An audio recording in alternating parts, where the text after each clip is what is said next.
Most people believe that survival requires volume. They think that if you are falsely accused, the only way to save your life is to scream your innocence. They believe that fighting back is the only way to prove you are not a victim. But they are entirely wrong. There is a terrifying psychological weapon that almost no one knows about. A weapon built entirely out of silence.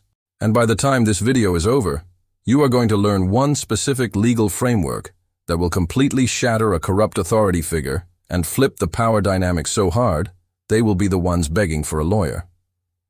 But to understand how this invisible trap works, you have to look at a man named Elias. Elias was not a criminal. He was not a gangster.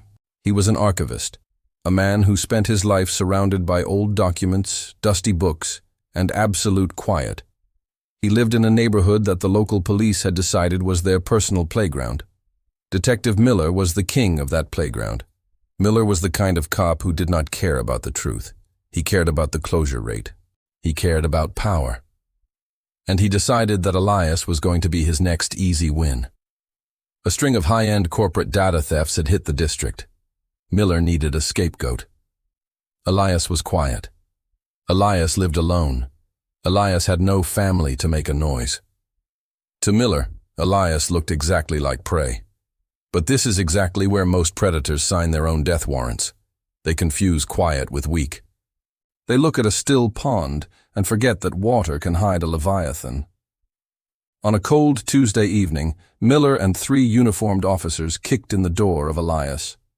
No warning, no knock. Just the splintering of wood and the shouting of men who derived their self-worth from terrifying civilians. They expected Elias to jump. They expected him to cry. They expected him to demand a phone call or ask what was happening, because that is what normal people do. Normal people leak information when they are panicked. But Elias did not move. He was sitting in an armchair, reading a book. He slowly closed the book. He placed it on the table.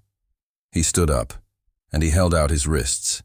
No questions, no resistance. Just absolute, terrifying compliance. And this is the first bridge most people never cross. The psychology of authority relies entirely on friction. A bully needs you to push back so they can justify pushing you down harder. But what happens when you remove the friction?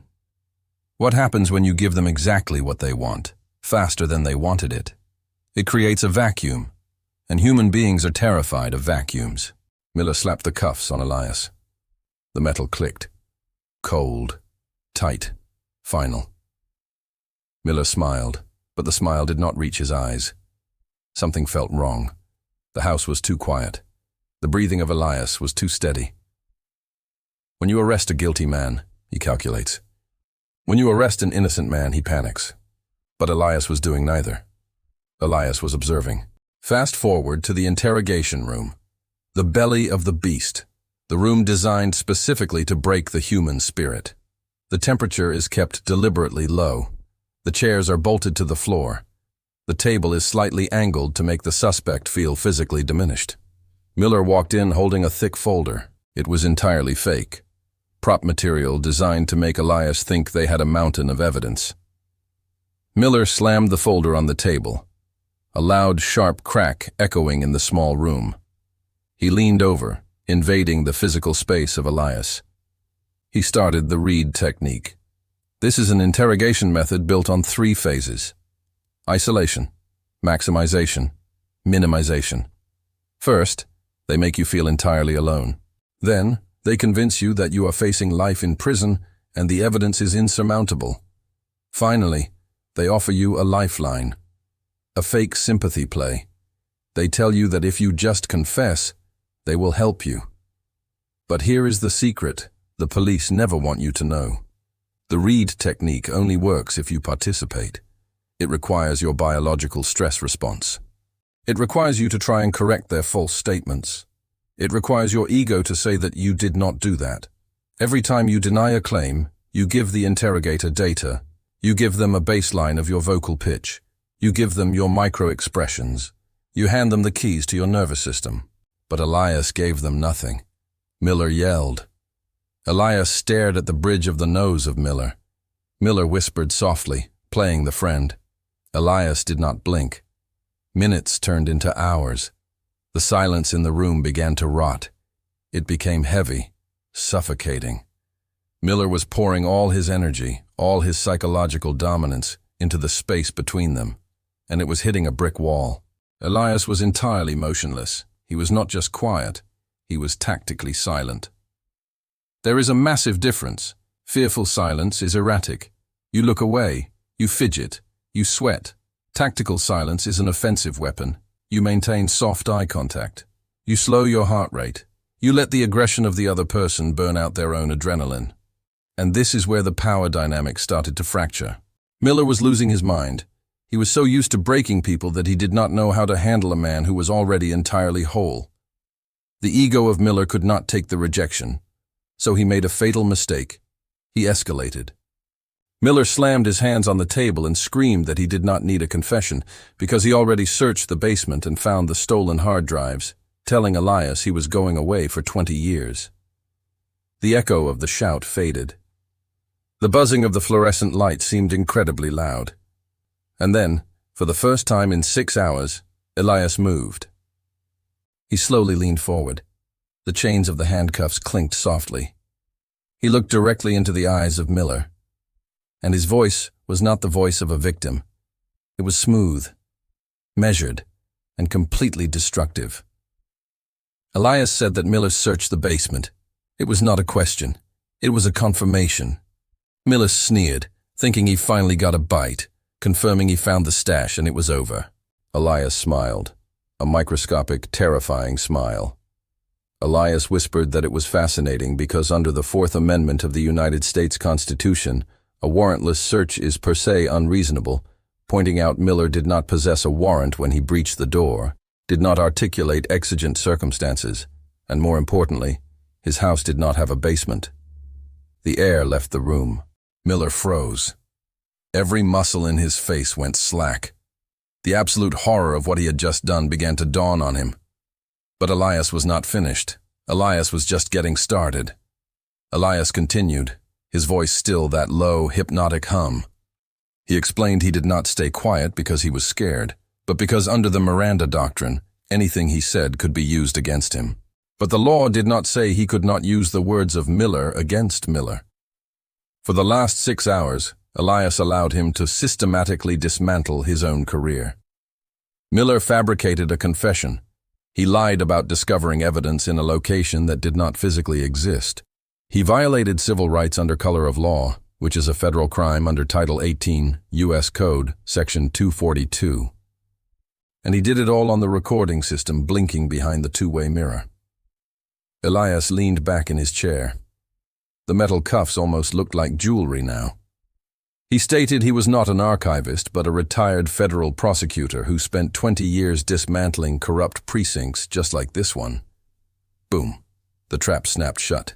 And this is the ultimate truth about power that society hides from you. Real power does not need to boast. Real power does not need to scream. Real power builds a cage, leaves the door wide open, and simply waits for the arrogant to walk inside. Miller had built his entire career on intimidating people who did not know the rules of the game. He preyed on ignorance. He used fear as a currency, but he had never encountered someone who owned the bank. When you understand the legal framework of your environment, the environment stops being a threat. It becomes a chessboard. Elias did not fight the arrest because fighting the arrest gives them a charge of resisting. He did not argue the fake evidence because arguing gives them room to pivot. He let Miller commit completely to the lie. He let Miller hang himself with his own arrogance. And that is where most people fail. Most people want to be proven right immediately.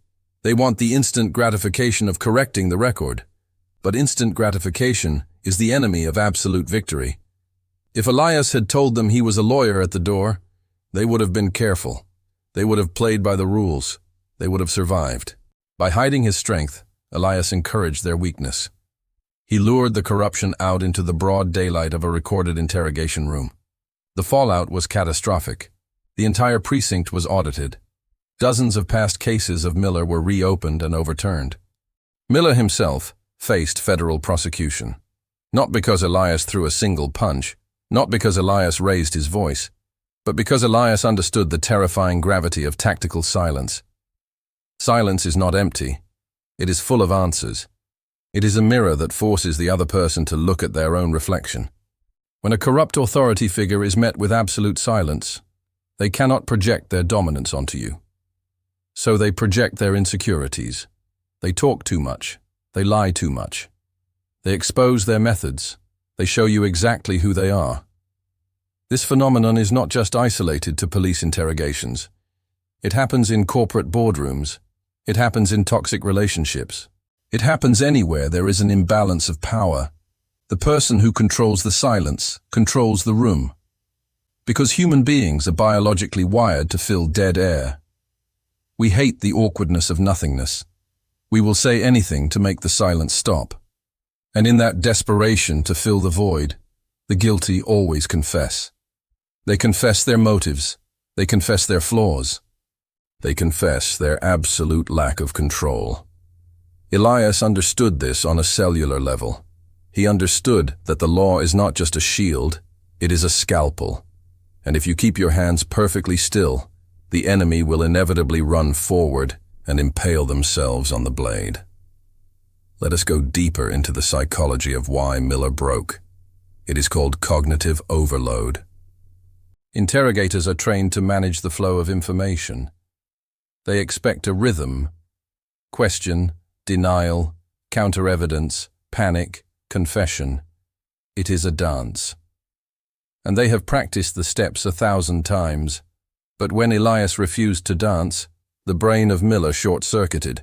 He had to generate all the energy for both of them. He had to be the interrogator and the suspect. He had to invent the crime, invent the evidence, and invent the reaction. And when you force a liar to invent too much, they always build a room that does not exist. Like a basement in a house built on a concrete slab. If you ever find yourself in a situation where the system is trying to crush you, remember Elias.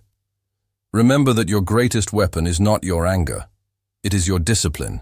It is your ability to endure the discomfort of being misunderstood until the perfect moment arrives to strike. Do not interrupt your enemy when he is making a mistake. Do not educate your oppressor until the lesson is fatal. The next time someone tries to assert false dominance over you, do not match their energy. Drain it. Stare at them with the quiet confidence of a trap waiting to be sprung. Let them talk. Let them lie. Let them build a beautiful tower of arrogance. And then, with one quiet sentence, remove the foundation. Because at the end of the day, the loudest person in the room is never the most dangerous. The most dangerous person is the one who already knows how the story ends. The one who can sit in handcuffs in a freezing room with a corrupt detective screaming in their face and feel absolutely nothing but pity. Now ask yourself, do you have the discipline to stay silent? Do you have the knowledge to turn the system against itself? Or will you let your ego drag you into a fight you were never meant to win? The choice is yours. The game is always being played. You are either the player or you are the piece on the board. Make your move.